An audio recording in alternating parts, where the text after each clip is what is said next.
Dog risks life to save baby chimpanzee, and the ending shocks the world. Cooper's desperate barking echoed through the dense forest when Patricia Wilson finally found him. What she saw made her freeze in shock. Her golden retriever stood between a baby chimpanzee and an approaching coral snake, its venomous threat all too real. Cooper growled low, muscles tense, as the tiny primate clung to his hind legs, trembling with fear. The situation made no sense. How had that baby chimpanzee ended up there, in the middle of the Pasadena Wildlife Reserve deep in Los Angeles? And why had Cooper, usually so obedient, run away from home that very morning? Patricia, 62 years old, had worked as a caretaker at the Pasadena City Zoo for over 20 years. She knew every safety protocol, knew exactly what she should do in that moment: call animal control and step back. But when she saw the snake move toward the helpless baby, her instincts took over. "Cooper, stay," she whispered, inching closer. The dog glanced at her briefly but held his ground, as if understanding that any sudden movement could be fatal for the little chimp. The snake raised its head, forked tongue flicking the air, calculating its next move. Patricia grabbed a thick branch from the ground, took a deep breath, and made a sudden motion to scare the serpent away. The strategy worked. The snake slithered quickly into the dense brush, vanishing among the dry leaves. Only then did Cooper relax, allowing the baby chimpanzee to climb onto his back. "What are you doing here, little one?" Patricia murmured, kneeling slowly. The baby couldn't have been more than 6 months old. His large, expressive eyes showed surprising intelligence, and there was something in them that touched her heart deeply. When she reached out, the animal didn't hesitate to approach, as if he already knew her. Cooper wagged his tail, clearly proud of his mission accomplished. Patricia petted him, still trying to process what had happened. In all her years working with animals, she had never seen anything like it.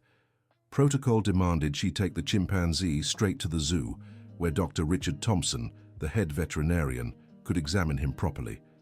But when Patricia tried to pick up the little animal, he clung even tighter to Cooper, refusing to be separated from the dog who had saved him. "All right, you two are coming with me," she said, resigned. The walk back home took 40 minutes. The whole way, Patricia watched, fascinated by the interaction between Cooper and the baby. The dog walked slowly, letting the chimp ride safely on his back. When they had to cross streams or climb over rocks, Cooper stopped and waited, making sure his little passenger was secure. Dear listener, if you're enjoying the story, don't forget to like and subscribe to the channel. It helps us a lot as we're just starting out. Now, back to the story. When they arrived at her small property on the outskirts of Mitchell, Patricia set up the baby in an improvised pen in the backyard. Cooper refused to leave his side, standing guard like a devoted soldier. The first complication came when Patricia called the zoo. Dr. Richard wasn't available. He had traveled to a veterinary conference in San Diego and wouldn't return until the following week. Jennifer, the assistant, told her to take the animal to the city's control center, but Patricia hesitated. The control center wasn't equipped for primates. Worse, the current supervisor was Gregory Parker, a 50-year-old man known for his excessive rigidity and little regard for animal welfare protocols. Patricia had clashed with him more than once before. "I can't let you go there," she murmured to the little one, who was curiously playing with the toys she had offered. The decision to keep the animal at home for a few days seemed the most sensible. Patricia had experience. She knew the basic needs of a young primate, and Cooper had clearly developed a protective bond with the small chimpanzee. For the first 3 days, everything went well. Patricia prepared a proper diet based on fruits, vegetables, and special milk for orphaned infants. The chimpanzee, whom she had affectionately named Charlie, grew more active and healthy by the day. Cooper never left Charlie's side, not even for a minute. He slept beside the enclosure, shared his meals, and even tried to protect the little one when Patricia got too close. It was an unlikely friendship, but absolutely genuine. On the 4th day, the situation took a drastic turn. Their neighbor, Mrs. Thompson, a 70-year-old woman known for her sharp tongue, spotted Charlie playing in the backyard and immediately called the authorities. Patricia Wilson is keeping a wild monkey illegally in her house, she reported over the phone, without even trying to talk to her first. In less than 2 hours, Gregory Parker showed up at Patricia's door with 2 employees and a removal order for the animal. His face bore a malicious satisfaction. He had finally found a way to retaliate for all the times Patricia had criticized his work. "Mrs. Wilson, you know keeping wild animals without authorization is a crime, don't you?" he said, waving the documents. "Gregory, you know perfectly well I found this infant abandoned and I'm caring for him until Dr. Richard returns," Patricia shot back, blocking the doorway. "I don't care. The animal comes with us now." The argument escalated when Cooper sensed the tension and began growling at the men. Charlie, frightened by the loud voices, clung to the bars of the enclosure, letting out small cries of distress. "You're scaring him," Patricia protested, "and this aggressive dog will also need to be evaluated," Gregory threatened, pointing at Cooper. That threat was the last straw for Patricia. The thought of losing both Charlie and Cooper completely shattered her. In a burst of emotion, she shouted that they wouldn't take the animals and slammed the door in Gregory's face. Of course, that only made things worse. Gregory returned the next day with a court order and threats to sue Patricia for resisting authority. This time, she had no choice but to surrender Charlie. The separation was heartbreaking. Cooper tried to follow the truck carrying Charlie away, running after the vehicle until he was exhausted. The little chimpanzee screamed desperately through the cage bars, reaching his tiny arms toward the dog who had become his family. Patricia wept bitterly that night. Cooper whimpered softly beside her, and both felt as though they had failed someone who depended on them. At the control center, conditions were even worse than Patricia had imagined. Charlie was placed in a cramped, tiny cage with no proper stimulation for a young primate. The food was barely adequate, and the little one visibly wasted away day by day. Gregory flatly refused to allow visits or transfer the animal to the zoo. He claimed he was following quarantine protocols, but in truth, he wanted to punish Patricia for all the times she had questioned his methods. Dr. Richard finally returned from his trip a week later and was horrified to learn what had happened. He immediately tried to negotiate Charlie's transfer to the zoo, where specialized veterinary care and proper facilities were available. "Gregory, this infant needs specific care that you can't provide here," the veterinarian argued during a tense meeting. "Dr. Richard, with all due respect, but we are professionals here too. The animal remains under our care until a court decision states otherwise," replied Gregory, unwavering. The bureaucracy proved to be a seemingly impossible maze to navigate. Patricia hired a lawyer, Dr. Robert Mitchell, a 45-year-old man specializing in environmental law. Unfortunately, the initial consultations didn't bring encouraging news. "Patricia, technically, you violated several regulations by keeping the animal without authorization. We'll need time to reverse this situation," he explained in his modest office in downtown Mitchell. Meanwhile, Cooper developed concerning behavior. He stopped eating properly, spent hours staring toward the control center, and began showing signs of canine depression. The veterinarian caring for him, Dr. Michael Brown, confirmed Patricia's fears. It's severe separation anxiety. Cooper formed a very strong bond with the baby, and the abrupt separation is affecting his mental health, he diagnosed. Patricia found herself at an impossible crossroads. Her dog was wasting away from longing, Charlie was being kept in inadequate conditions, and every legal attempt seemed to lead to dead ends. The situation worsened when she learned through Jennifer, the zoo assistant, that Gregory was considering sending Charlie to a sanctuary in another state. The justification was that they lacked the resources to care for the animal long-term. But Patricia suspected he just wanted to rid himself of any evidence of mistreatment. "Jennifer, he can't do this. Charlie is just a baby. He won't survive a long trip under these conditions," Patricia protested. "I know, Patricia, but I don't have the authority to interfere. Dr. Richard is trying everything he can, but Gregory has the city's support. They want to resolve this quickly to avoid more controversy." It was Mrs. Wilson, Patricia's closest neighbor and a 68-year-old woman, who suggested a different approach. She had followed the whole situation and was genuinely moved by the bond between Cooper and Charlie. "Sweetheart, have you tried talking to the local press? Sometimes public pressure achieves what the courts can't, she suggested over coffee in Patricia's kitchen. The idea initially seemed absurd to Patricia. She was a private person, working behind the scenes at the zoo for years without ever seeking attention. The thought of exposing her private life in the media terrified her. But when she saw Cooper refusing another meal, staring melancholically at the empty enclosure where Charlie had been, she knew she had to try everything. The first contact was with Karen Stewart, a reporter for the local paper, the Pasadena Chronicle. Karen, a 30-year-old always on the lookout for stories that touched the community, was immediately intrigued. "Mrs. Wilson, this is truly a touching story. The bond between different species always moves people," she said during the interview at Patricia's home. The article was published 3 days later under the headline, "Dog and Chimpanzee, a friendship disrupted by bureaucracy." The response was greater than anyone expected. Patricia's phone wouldn't stop ringing with calls from people offering help. Gregory was furious about the public exposure and retaliated in the worst way possible. He moved up Charlie's transfer to the sanctuary in Arizona, claiming media pressure was distressing the animal. "He's taking Charlie out of town tomorrow morning," Jennifer called Patricia in desperation on a Friday night. Patricia felt as if the world were collapsing. All her attempts to help had only made things worse. Cooper seemed to understand something serious was happening. He spent the entire night whimpering softly, as if saying goodbye to his friend. Dear listener, if you're enjoying the story, don't forget to like and especially subscribe to the channel. It helps us a lot as we're just starting out. Now, continuing. The early hours of Saturday brought an unexpected twist. Dr. Richard called at 5 in the morning with surprising news. He had secured a last-minute court order blocking Charlie's transfer. A judge moved by the public outcry had ruled that the animal must undergo a full veterinary evaluation before any relocation. "Patricia, we have a chance. The judge scheduled a hearing for Monday.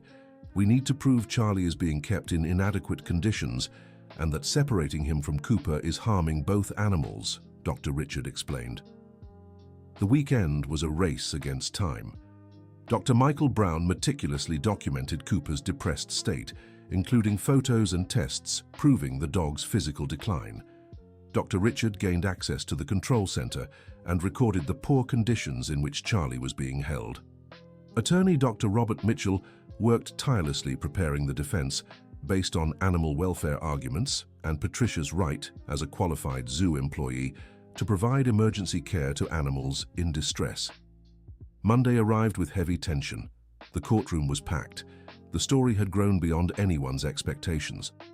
Alongside those directly involved, several townspeople, Patricia's zoo colleagues, and even representatives from animal protection NGOs attended. Gregory appeared accompanied by city attorneys, confident the law was on his side. His argument was simple. Patricia had violated environmental regulations, and there was no legal justification for her actions. The hearing began with Dr. Robert presenting the case. He explained in detail how Patricia had found Charlie in danger, how Cooper had saved the young chimp from a venomous snake, and how the abrupt separation was harming both animals' health. Dr. Richard was called as an expert witness. His testimony was technical, but moving. "Your Honor, in over 20 years of caring for animals, I've never seen such a genuine bond between different species.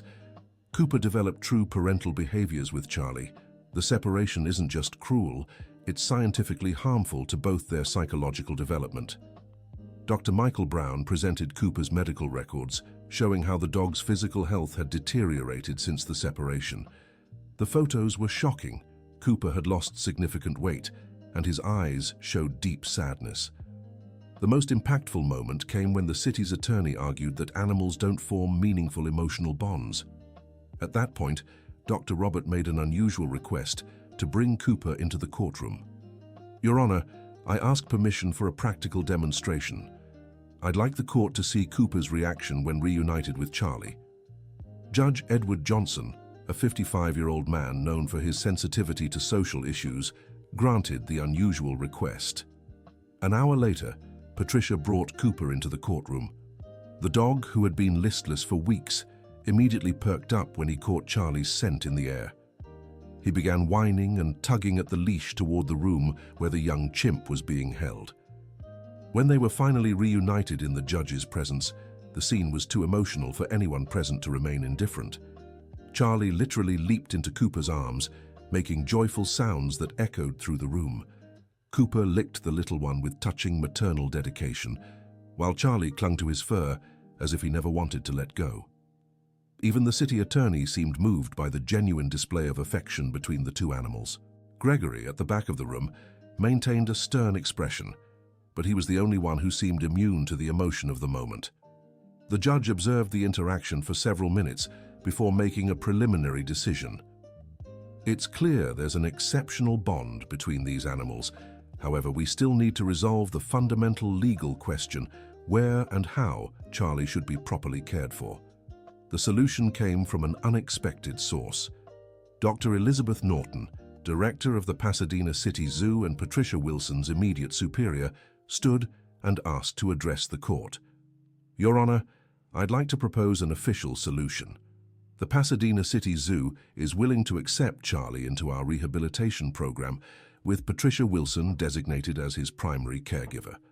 We'll allow Cooper-controlled access to the animal during the care period. The proposal was legally perfect. Charlie would be under appropriate institutional care while maintaining his bond with Cooper.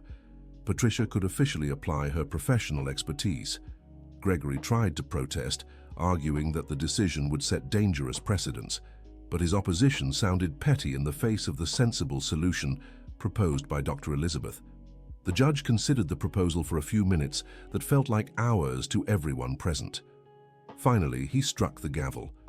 "I grant temporary custody of Charlie to the Pasadena City Zoo, with Patricia Wilson as the responsible caregiver. The animal will be transferred immediately to the proper facilities, where he'll receive all necessary care." The courtroom erupted in immediate joy. Patricia cried with relief. Cooper wagged his tail excitedly, and Charlie seemed to understand he was finally safe. Even strangers hugged, moved by the outcome. But the courtroom victory was just the beginning of new challenges. Transferring Charlie to the zoo revealed unforeseen problems. The little one, after weeks of stress and inadequate care, showed signs of delayed development and wariness toward new environments. Dr. Richard conducted thorough exams that revealed mild malnutrition and chronic stress, nothing too severe, but requiring specialized care for several months. "Patricia, this will be a long process. Charlie needs to relearn trust and develop properly. Fortunately, Cooper's presence will greatly speed up his recovery," the veterinarian explained. The first weeks at the zoo were a difficult adjustment for everyone. Charlie refused to be away from Cooper for more than a few minutes, complicating necessary medical procedures. Patricia had to develop a careful routine that allowed professional care without further traumatizing the little one. The zoo visitors were fascinated by the story. The bond between Cooper and Charlie became one of the main attractions, with people arriving specifically to see the unlikely pair. Dr. Elizabeth recognized the educational potential and developed a special program on animal behavior and cross-species bonds. Patricia found herself in the unexpected role of public educator, explaining to groups of children and adults how Cooper had saved Charlie and how their friendship was aiding the little one's recovery. At first, the attention made her uncomfortable, but she gradually saw the educational value in her experience. Gregory, publicly defeated, attempted minor retaliations, bureaucratic questions about program costs and claims that the zoo was diverting resources from other activities. Your complaints found little support. The popularity of Cooper and Charlie's story had grown so much that criticizing the program had become politically risky. 3 months after the transfer to the zoo, Charlie showed clear signs of recovery. He had gained weight, become more active, and started displaying natural chimpanzee behaviors that had been suppressed during his time at the control center. Cooper had also regained his vitality. The possibility of seeing Charlie daily restored his appetite and energy. The two developed their own routine. Cooper arrived at the zoo every morning with Patricia and spent the day near Charlie's enclosure, serving as a calming and protective presence. The situation seemed finally stable when a new problem arose. Dr. William Chambers, a highly respected primatologist from Los Angeles, visited the zoo and questioned the long-term effects of keeping Charlie isolated from other chimpanzees. Patricia, I understand the special bond with Cooper, but Charlie needs to socialize with his own species to develop properly. We risk creating permanent behavioral issues, he argued during a meeting with the team.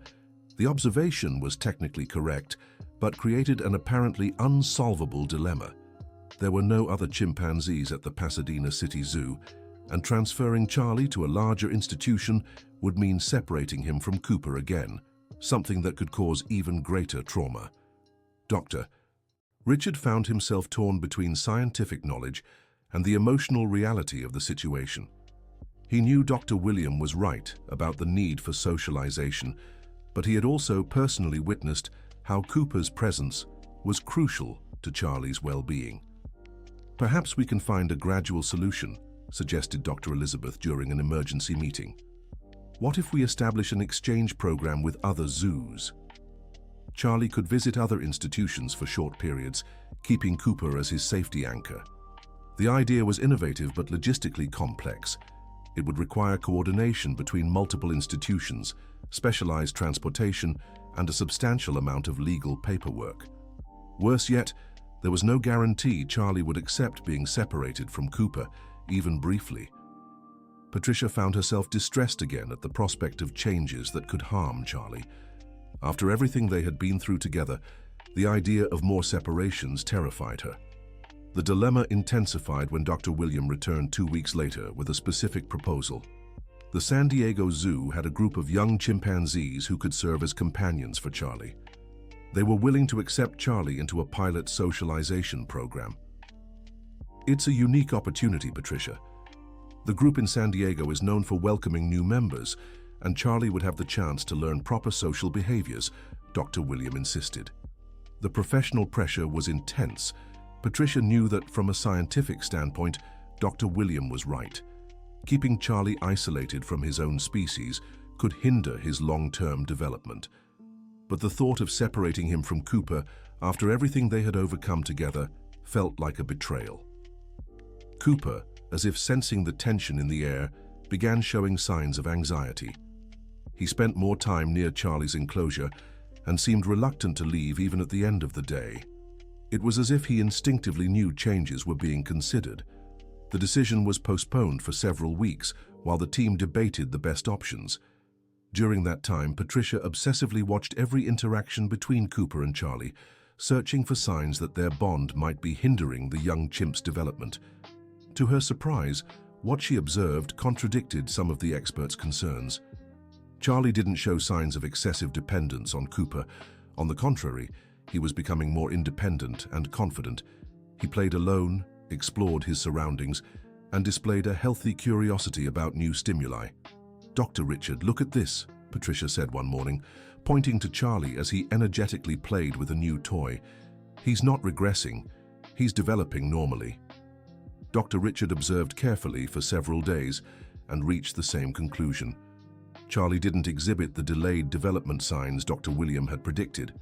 In fact, his confidence and curiosity seemed to be steadily growing. Perhaps Cooper's presence is serving as a secure base that allows Charlie to explore and grow rather than limiting him, Dr. Richard reflected. The theory was tested unexpectedly when Cooper fell ill for a few days. Patricia had noticed he was less active and took him in for tests. Dr. Michael Brown discovered a mild intestinal infection that required a few days of rest at home. During Cooper's absence, Charlie showed clear signs of stress, but didn't revert to his previous problematic behaviors. He was quieter and less playful, but maintained his basic independence and continued eating normally. "It's interesting," Dr. Richard noted. "Charlie misses Cooper, but he doesn't panic. That suggests the bond is healthy, not dependent." When Cooper returned after 4 days of treatment, their reunion was emotional but controlled. Charlie showed obvious joy, but not the desperation he had displayed during earlier separations. It was a clear sign that both had matured emotionally. Dr. William returned a month later to reassess the situation and was surprised by what he found.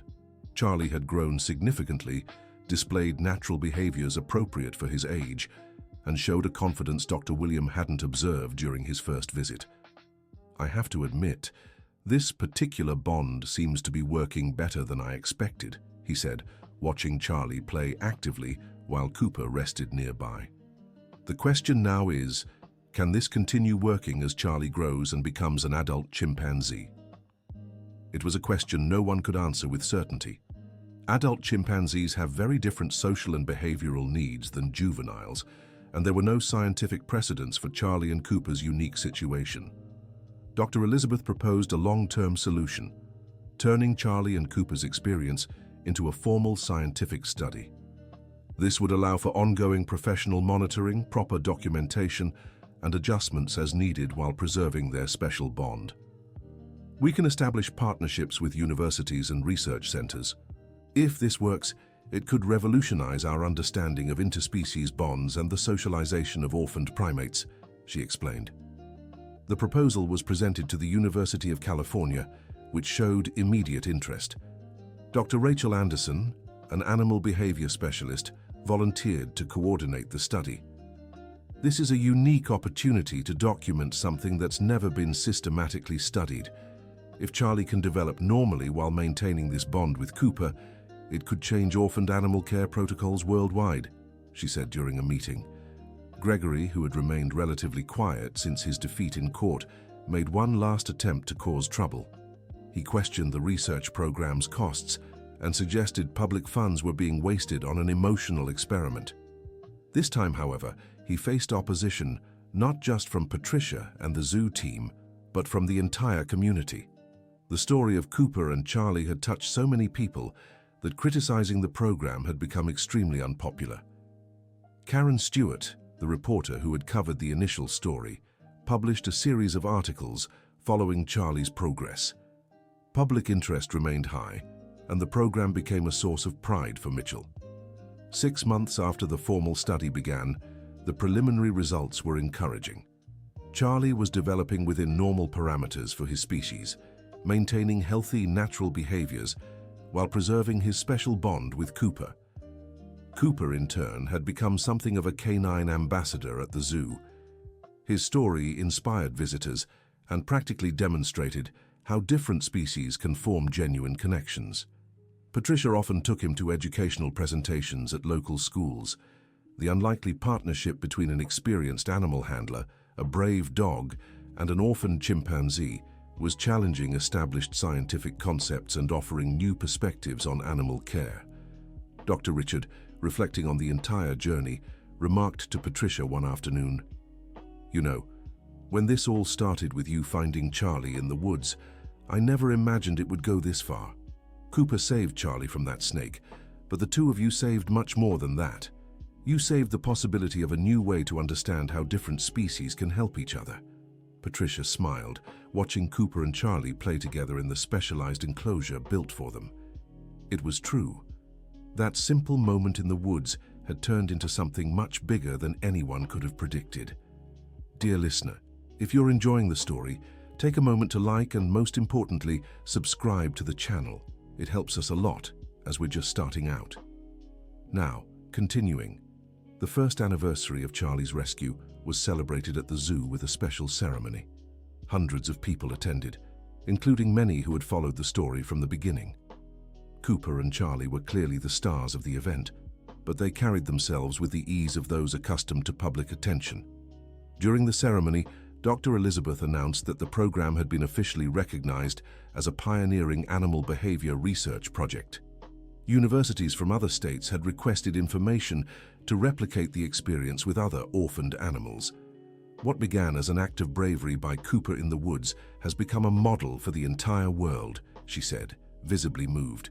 Patricia was invited to speak during the ceremony. Still uncomfortable with public attention, she kept her words simple and direct. "I've learned so much this past year. I've learned that sometimes we need to trust our instincts, even when it goes against protocol. I've learned that love between different species is real and powerful. But most of all, I've learned that when we do what's right, even when it's hard, things have a way of working out." Cooper, as if understanding he was being honored, wagged his tail and barked once, drawing affectionate laughter from the crowd. Charlie, now much bigger and stronger, played with a new rope he'd received as a gift.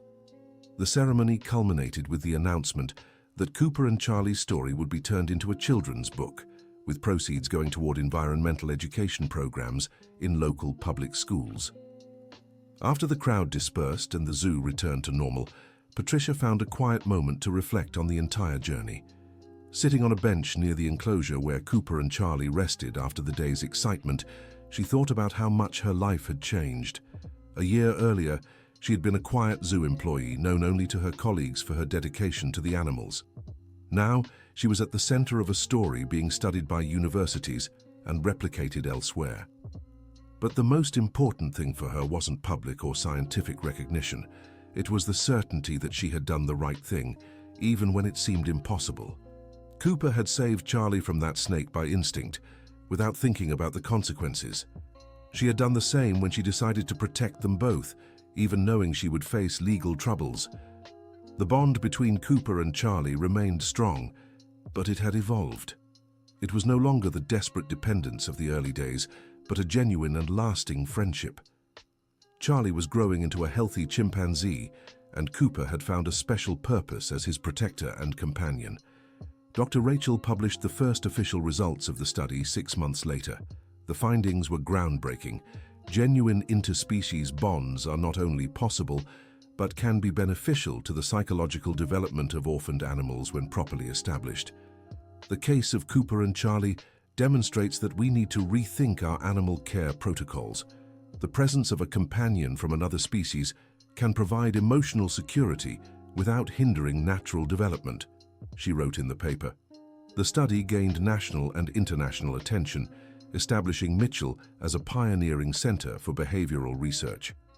Other zoos began implementing similar programs, always consulting Mitchell's team for guidance. Gregory, ironically, benefited indirectly from the program's success. The positive attention generated by the story improved the city's image, and he received credit for having allowed the situation to resolve properly. He never publicly admitted that he had tried to sabotage the program and gradually began presenting himself as one of its supporters.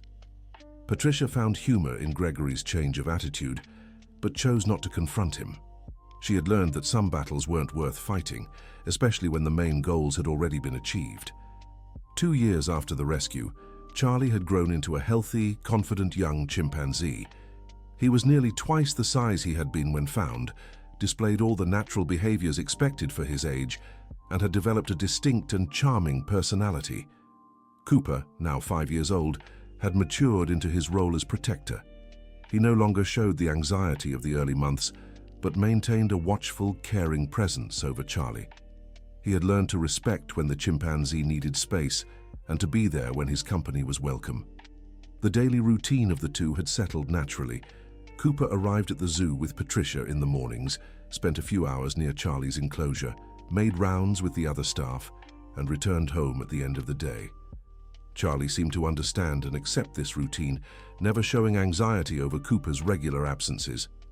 The educational program based on their story had expanded significantly. Patricia now visited schools regularly, accompanied by Cooper, to talk about animal behavior, conservation, and the importance of protecting at-risk animals. Children connect with the story in a unique way, observed Sarah Miller, a teacher at a public school that had hosted one of the presentations. They intuitively understand that love and protection can exist between different species, even when adults get caught up in protocols and rules. The presentations became so popular that a waiting list was created for interested schools. Patricia had to limit visits to avoid disrupting her work routine at the zoo, but she was happy to see how the story inspired young people to take an interest in biology and conservation. Dr. Richard watched with satisfaction as the program had evolved far beyond his initial expectations. When I authorized Patricia to bring Charlie to the zoo, I thought we were just solving a one-time problem. I never imagined we'd be pioneering a whole new field of research. The program's success also brought new challenges. Other zoos and sanctuaries began sending orphaned animals to Mitchell, hoping to replicate Charlie's success. Patricia and her team had to develop specific protocols to evaluate which situations could benefit from similar arrangements. Not every case will work like Cooper and Charlie's, Patricia cautioned during a conference for other professionals in the field. Their bond was unique, formed under specific circumstances. We can't force similar situations. This practical wisdom proved crucial when they tried introducing an orphaned jaguar cub to a trained dog. The experiment failed completely. The cub was too territorial and aggressive to accept the presence of another species. Every animal is an individual, with unique needs and personalities, Dr. Richard reflected after the setback. What worked for Charlie may not work for others. The lesson was valuable and led to the development of stricter criteria for evaluating candidates for interspecies programs. The Mitchell team became consultants for other institutions interested in similar approaches. Meanwhile, Cooper and Charlie continued their special routine, oblivious to the scientific attention they attracted. For them, the bond was simply natural. They didn't need studies or explanations to understand they cared for each other. On a particularly hot summer afternoon, Patricia watched the two resting together under a tree in their enclosure. Cooper lay on the ground, tongue lolling from the heat, while Charlie fanned himself with a large leaf. Every so often, the chimpanzee redirected the leaf toward Cooper, a touching attempt to cool his friend as well. "They don't even realize they're different," she murmured to herself. It was this naturalness that most impressed the researchers. Cooper and Charlie showed no awareness that their friendship was extraordinary. To them, it was simply how things were. Dr. Rachel had documented hundreds of hours of interaction between the two, creating a unique archive of interspecies behavior. Her data was being used by researchers worldwide to better understand how different animals form bonds. What makes Cooper and Charlie special isn't just that they're different species, she explained in her lectures. It's the genuine quality of their mutual care. They show real empathy, not just tolerance. 3 years after the rescue, an important decision had to be made. Charlie was nearing adulthood, and his physical strength was growing rapidly. Though he had never shown aggression toward Cooper, the difference in size and strength was becoming increasingly significant. Dr. William, the specialist who had initially questioned the arrangement, returned for a comprehensive evaluation. This time, his attitude was very different. "I have to admit, I was wrong in my early predictions.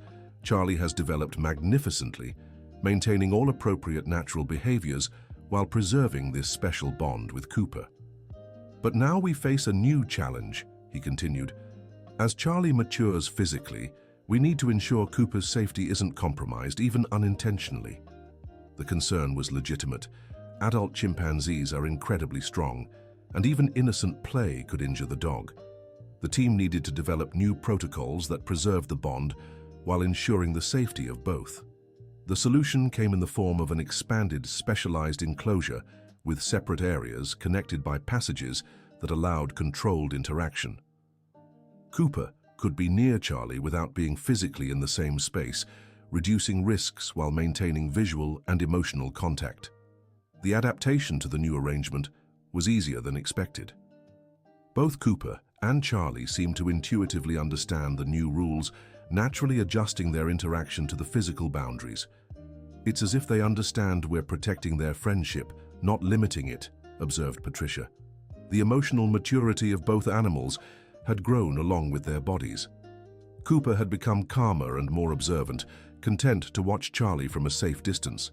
Charlie, in turn, respected Cooper's personal space, showing surprising consideration for a young primate.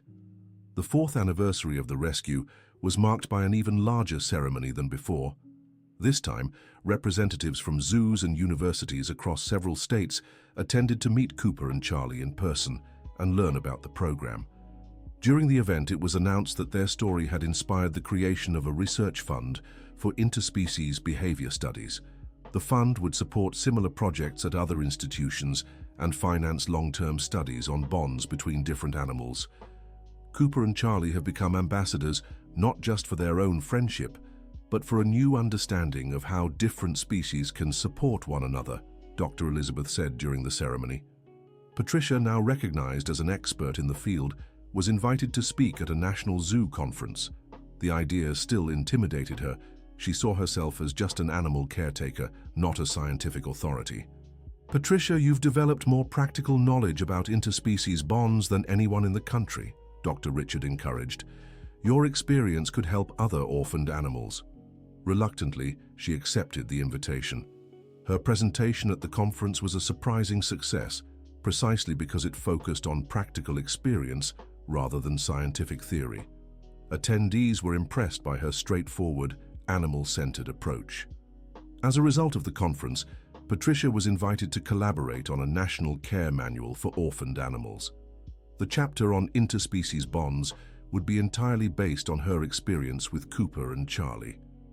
"I never imagined I'd be writing a book," she confessed to Mrs. Wilson over coffee. "I just wanted to protect a scared little one." "Sometimes the most important things begin with simple acts of kindness," the wise neighbor replied.